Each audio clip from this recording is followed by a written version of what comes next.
Good morning, all of you. Welcome to your SST class. And students, today I am continuing your chapter 7 of political science. The name of the chapter is Outcomes of Democracy. In my previous video, I explained you that what is democracy, how it is a better form of government, and also that how the democratic government is an accountable, responsive, and legitimate form of government. Now today I will discuss the another feature of democratic government.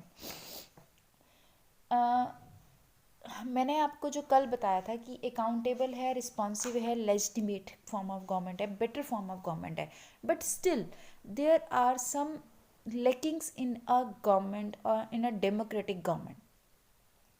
तो सबसे पहली lacking क्या है? That is economic growth and development. If we see the economic growth and development in the democratic countries, and if we comparison it with non-democratic country, then according to the word or according to us, जो non-democratic countries हैं they have more economic development as compared to the democratic countries.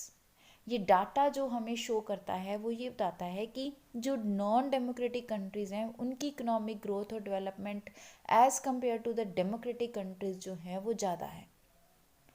तो यहाँ पर वो reason क्या है? Reason देखो, मैंने कल भी आपको बताया था कि डेमोक्रेसी में जो रूलर है ही always be in the favour of people, और वो लोगों की इच्छाओं को पूरा करने में ध्यान रखता है. ठीक है, इसलिए वो इकोनॉमिक ग्रोथ को थोड़ा सा कम इकोनॉमिक ग्रोथ हो जाती है. But in non democratic countries ruler जो है वो ही डजंट थिंक कि पीपल क्या चाहते हैं, वो अपने अकॉर्डिंग चलता है, इसलिए वहाँ पर इकोनॉमिक जो ग्रोथ है वो ज़्यादा हो जाती है डिक्टेटरशिप्स में या मोनार्की में. ठीक है, चलिए let us read it. In democracy are expected to produce the good government, then it is not fair to accept that they would also produce development. देखो वो क्या कह रहा है कि हम डेमोक्रेसी में ये तो एक्सपेक्ट कर रहे हैं कि हम एक अच्छी गवर्नमेंट दे रहे हैं, बट ये कोई ज़रूरी नहीं है कि हम डेवलपमेंट भी अच्छी देंगे. Evidences shows that in practice many democracies did not fulfill these expectation. कि बहुत सारी डेमोक्रेसीज हैं जो इस एक्सपेक्टेशंस को पूरा नहीं कर पा रही हैं. किस एक्सपेक्टेशन को? कि हम डेवलपमेंट फुल देंगे, इस एक्सपेक्टेशन को. ठीक है, देखिए, if you consider all democracy or dictatorship 50 years between 1950 to 2000, dictatorship has slightly high rate of economic growth. dictatorship में इकोनॉमिक ग्रोथ ज़्यादा रही है, जबकि डेमोक्रेसीज में इकोनॉमिक डेवलपमेंट जो है वो वरीज है, वो कम है.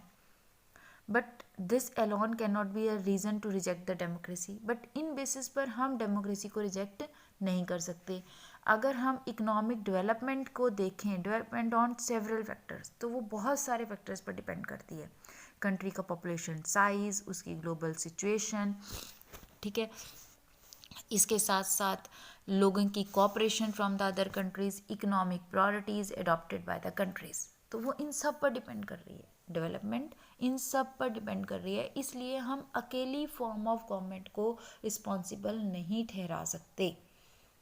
But it is true that less developed countries with dictatorship and democracies is negligible. कि economic development कम है in the democratic countries. ठीक है, अब यहाँ पर देखो, एक ये जो आपके पास कार्टून दिया हुआ है ना, ये कार्टून बहुत अच्छा शो कर रहा है कि economic growth and income distribution किन कंट्रीज़ में ज़्यादा है. जो रिच कंट्रीज़ हैं वो तो बहुत पावरफुल हैं, मिडल वाले बेचारे कुछ भी नहीं है, और रिच तो बिल्कुल, पुअर कंट्रीज़ में तो इकोनॉमिक ग्रोथ है ही नहीं है, ज़ीरो है. इनकम डिस्ट्रीब्यूशन ऐसा है, कुछ थोड़ों के पास बहुत ज़्यादा है, मिडल कम है, और पुअर ज़्यादा है. पुअर लेंथ लंबी है, ज़्यादा है. ठीक है ना, तो इस तरह से ये शो कर रहा है कि जो इनकम डिस्ट्रीब्यूशन है वो भी अनइक्वल है. वो भी पुअर कंट्रीज़ जो हैं वो ज़्यादा हैं, और रिच कंट्रीज थोड़े हैं और वो बहुत पावरफुल है, ठीक है। तो this cartoon very much clear the economic outcomes of the democracy, ठीक है। अब यहाँ पे हमारे पास ये भी दिया हुआ है इकोनॉमिक आउटकम्स ऑफ डेमोक्रेसी में, मैं सिर्फ डाटा थोड़ा सा रीड करूँगी, जो ये शो करता है कि dictatorisms have lot of slightly better economic growth, but we can compare their record only in poor countries. There is virtually no difference, ठीक है, कि जो डिक्टेटरिज्म्स हैं वो बेटर रिकॉर्ड है, बट पुअर कंट्रीज में कोई खास फर्क नहीं पड़ता, चाहे वो डेमोक्रेटिक हैं चाहे वो डिक्टेटर है, ठीक है। डाटा क्या शो कर रहा है? High degree of inequalities in democracy, countries like South Africa and Brazil, the top 20% of people take more than 60% of the national income and 3% of the bottom 20% population. अब यहाँ पर भी क्या कर रहा है कि इन कंट्रीज़ में 20% पीपल जो है वो 60% इनकम पर हक है उनका कंट्री की, और जो 3% है नीचे वो सिर्फ 20% पॉपुलेशन को कवर कर रहे हैं और उनकी इनकम सिर्फ 3% उसको लेकर चल रहे हैं कंट्री की इनकम को, ठीक है। तो यहाँ पर इनइक्वालिटी बहुत ज़्यादा है, इनकम को लेकर इनइक्वालिटी बहुत ज़्यादा है इन द डेमोक्रेटिक कंट्रीज। कुछ लोगों के हाथ में बहुत सारा पैसा है और ज़्यादातर के पास में पैसा नहीं है, ठीक है। तो यहाँ पर हमारा नेक्स्ट टॉपिक क्या है? That is reduction of inequality and poverty. अब डेमोक्रेसी इसमें इस प्रोसेस में कितनी सक्सेसफुल रही है कि वो इनइक्वालिटी को कितना दूर कर पाई है और गरीबी पॉवर्टी को कितना दूर कर पाई है। तो अगर हम बात करें इनइक्वालिटी की और पॉवर्टी को, तो यहाँ पर भी जो हमारी डेमोक्रेटिक कंट्रीज़ हैं वो ज़्यादा सक्सेसफुल नहीं रहे, but still have some successes there inequality को दूर करने में और पॉवर्टी को रिड्यूस करने में, बट पूरी तरह से हम इनइक्वालिटी और पॉवर्टी रिड्यूस नहीं कर पाए हैं, ठीक है। अब डेवलपमेंट में ये भी एक बहुत बड़ी ऑब्स्टेकल है। चलिए let's read it. when country achieve economic growth, will wealth be distributed in such a way that all citizens of the country will have to be share and lead a better life. अगर हम economic growth को चाहते हैं तो हमें क्या चाहिए कि सभी के पास सही पैसा सही डिस्ट्रीब्यूशन होना चाहिए, बट नॉर्मली ऐसा नहीं होता। Democracy lead a justice distribution of good and opportunity. Government democracy में हम क्या कहते हैं कि सभी के पास सही डिस्ट्रीब्यूशन जाना चाहिए, गुड्स का भी और अपॉर्चुनिटीज़ का भी। डेमोक्रेसी जो है वो पॉलिटिकल इक्वलिटी पर बेस्ड है। All individual have equal weight in electing representatives parallel to the process of bringing individual into the political arena of an equal footing। क्या मतलब कि हम सबको इक्वलिटी देने की कोशिश कर रहे हैं।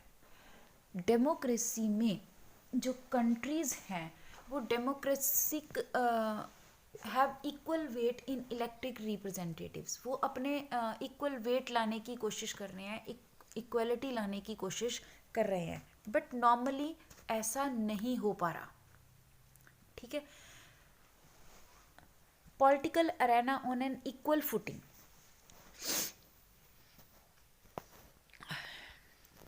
देखो क्या रहा है। A small number of ultra rich enjoy a highly disappropriate share of wealth and income. Not only that there share in the total income of the country has been increasing, और उनका शेयर जो country की economy में वो भी increase हो रहा है। मतलब कहने का ये है कि जो हमारी डेमोक्रेटिक कंट्रीज़ हैं वो इनइक्वलिटी दूर नहीं कर पाए हैं और पॉवर्टी भी लिटिल बिट, नॉट फुली। आज भी हमारे कंट्रीज़ में पॉवर्टी है, जबकि हम 1977 से ट्राई कर रहे हैं that we have to be remove poverty, ठीक है। अब इसका कारण क्या है? Democracy. Those at the bottom of the society have very little to depend on, और जो गरीब हैं उनका कंट्री की इकॉनमी में बहुत कम शेयर है और वो बहुत कम डिपेंड है, ठीक है। There income have bin declining, उनकी income day by day decline ही होती जा रही है। Basic needs education, food, clothing, ये सब वो पूरा नहीं कर पाते हैं। तो यहाँ पर डेमोक्रेसी जो है वो एक सक्सेसफुल इकोनॉमिक इक्वलिटीज़ लाने में सक्सेसफुल नहीं रही है। ठीक है, ये हम क्लास 9th की टेक्स्ट बुक्स में भी रीड कर चुके हैं कि हम poverty still is in our country. हमने क्लास 9th में पढ़ा था पॉवर्टी वाला चैप्टर, जिसमें पढ़ा था कि lot of inequality is there and lot of poverty is within the country. ठीक है, तो यहाँ पर ये बट डाटा भी यही शो करता है कि जो डेमोक्रेटिक कंट्रीज़ हैं वो पॉवर्टी को रिमूव नहीं कर पाए हैं। India is here, Bangladesh is here, Sri Lanka is the example, Pakistan is the example, but Pakistan में डेमोक्रेसी नहीं है। चलिए, do not appear to be keen as address the question of poverty as you'd accept. देखो, Bangladesh, more than half of its population lives in poverty. People in several poor countries are now dependent on rich countries even for food supplies. ठीक है, तो ये data show कर रहा है कि inequality और पॉवर्टी डेमोक्रेसी रिमूव नहीं कर पाई है। बट ये तो थी इसकी एक ड्रॉबैक। बट डेमोक्रेसी क्या कर रही है? Accommodation of social diversities. Democracy diversities को, in our country you can see it, we have a country with lot of diversity but all the people are living with harmony. ठीक है, लड़ाई झगड़े होते हैं but they can be sort out. तो यहाँ पर हम सबको डेमोक्रेसी जो है वो सोशल डाइवर्सिटी को एकोमोडेट कर रही है, सबको अपने साथ लेकर चल रही है, सबको इक्वलिटी दे रही है, सबकी डिग्निटी का ध्यान रख रही है। ठीक है, तो यहाँ पर देखो बड़ा अच्छा लिखा हुआ है यहाँ पर आपकी बुक में ही, that fair expectation that democracy should practice a harmonious social life. We have seen in earlier chapter how democracy accommodate various social divisions. ठीक है, कि वो डेमोक्रेसी को किस तरह से एकोमोडेट करती है। We have the example of Belgium, जिसने सक्सेसफुली एथेनिक पॉपुलेशन को अपने अंडर लिया। ठीक है, this reduce the possibility of tension becoming explosion और वायलेंट, जिसने टेंशन्स को की पॉसिबिलिटीज़ को कम कर दिया। ठीक है, उसके बाद चलते हैं। But on the other hand अगर हम श्रीलंका का एग्जाम्पल देखें तो democracy must fulfil 2 condition in order to achieve this outcome. अब अगर हम श्रीलंका को देखें तो श्रीलंका को 2 चीज़ें करनी पड़ेंगी तभी वो एकोमोडेट कर पाएगी सोशल डाइवर्सिटी को। बच्चे, इस क्वेश्चन के आंसर में ये क्वेश्चन अगर आता है कि how we can say that the social diversity democracy accommodate the social diversity, you can give here the example of Belgium और श्रीलंका, कि बेल्जियम ने बहुत अच्छा एकोमोडेट किया with lot of ethnic composition. ठीक है, जिसमें उसने कम्युनिटी गवर्नमेंट बनाई। ठीक है, पावर्स को डिवाइड किया। आप वो फर्स्ट चैप्टर में पावर डिवीज़न वाले में जा सकते हो यहाँ पर। ठीक है, और श्रीलंका को क्या करना है? In necessity to understand that democracy is not simply rule by majority. उसको समझना पड़ेगा कि डेमोक्रेसी का मतलब एक सिंपल मेजॉरिटी नहीं होता। ठीक है, डेमोक्रेसी में हम क्या लेकर चलते हैं कि majority will be preferent but minority also be respected. Majority's opinion is not permanent. देखिए, इस लाइन को ध्यान से पढ़ना। Majority always need to work with the minority so that government function to represent the general view. तो majority को minority को साथ लेकर चलना पड़ेगा। अगर श्रीलंका सिनेल के साथ साथ कुछ पावर्स तमिल्स को भी देती तो वहाँ पर सिविल वॉर की सिचुएशन नहीं होती। ठीक है, मेजॉरिटी को ठीक है, सिन्हेल्स को प्रेफरेंस है, हमने सिन्हेल को ऑफिशियल लैंग्वेज घोषित कर दिया, बट उनको जॉब्स में इक्वलिटी दे सकती है, उनको एजुकेशन में इक्वलिटी दे सकती है, तो फिर वो अपने आप सेटिस्फाइड हो जाएंगे। ठीक है, चलिए, तो मेजॉरिटी और माइनॉरिटी दोनों को साथ लेकर चलना है। Secondly, majority doesn't become rule by majority community in terms of religion. और मेजॉरिटी को धर्म के आधार पर या लिंग्विस्टिक ग्रुप के आधार पर काम नहीं करना। Rule by majority means that in case of every decision, in case of every election, different person group में। देखो, मेजॉरिटी का मतलब हम धर्म, इंडिया में भी देखो हम मेजॉरिटी को धर्म से लेकर नहीं चल रहे हैं। हमारे यहाँ पर मेजॉरिटी का मतलब है कि कितने परसेंट वोट्स आए, वहाँ पर हम मेजॉरिटी ले रहे हैं। पर्सन्स की व्यूज़ की मेजॉरिटी ले रहे हैं, धर्म की मेजॉरिटी नहीं ले रहे हैं, सोसाइटी की मेजॉरिटी नहीं ले रहे हैं, एक पर्टिकुलर कास्ट की मेजॉरिटी नहीं ले रहे हैं, हम व्यूज़ की मेजॉरिटी ले रहे हैं। ठीक है ना, सोच की मेजॉरिटी ले रहे हैं। तो यहाँ पर वो यही कह रहा है कि हमें मेजॉरिटी लेकर चलनी है तो सोच की लेकर चलनी है, मेजॉरिटी कास्ट की लेकर नहीं चलनी है, ठीक है। और अगर श्रीलंका ऐसा करता है तो वो ऑटोमेटिकली अपने कंट्री में जो डाइवर्सिटी है उसको एकोमोडेट कर पाएगा। Now come on the last topic, the dignity and freedom of the citizen. Is it this is very much right. The dictatorship, sorry, democracy always respect the dignity of the citizens. Democracy हमेशा dignity को respect देती है, हर एक के सम्मान का ध्यान रखती है इक्वलिटी के साथ, ठीक है। डेमोक्रेसी वुमेंस का भी रिस्पेक्ट कर रही है। डेमोक्रेसी जैसे हमारे कंट्री में सभी के रिजर्वेशन भी दी गई है, ठीक है। रिजर्वेशन के थ्रू जो हमारे पुअर क्लास है या हमारे जो शेड्यूल कास्ट हैं, जो बैकवर्ड क्लासेस हैं, उनको मेजॉरिटी उनको सम्मान देने की कोशिश की जाती है। वुमेंस की रिप्रेजेंटेशन के साथ वुमेंस को सम्मान देने की कोशिश की जाती है। तो डिग्निटी जो है वो डेमोक्रेसी जो है वो हर सिटीज़न की फ्रीडम और डिग्निटी का ध्यान रख रही है, ठीक है। Every individual wants to receive respect from fellow beings. Often conflicts arise among individual because some feel that they are not treated with due respect, ठीक है। कॉन्फ्लिक्ट्स, लड़ाई झगड़ा कब होता है? जब हमें ये लगता है कि हमारी रिस्पेक्ट नहीं हो रही है। Passion for respect and freedom are the basis of democracy, और यही हमारा बेस है डेमोक्रेसी का। Democracy world have recognise this at least in principle, this has been achieved in various degrees in various democracy, built for long as the basis of subordination and domination. It is not a simple matter to recognize that all individuals are equal, ठीक है। सभी को equal करना है, ये हमने समझना है इसमें, and that is acceptable by all, ठीक है। तो that's it about your chapter. ये आपका चैप्टर ओवर हो गया है यहाँ पर, ओके।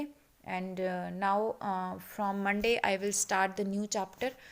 टिल देन मैं आपको इस चैप्टर के सारे जो नोट्स है वो भी प्रोवाइड करवा दूँगी, ओके।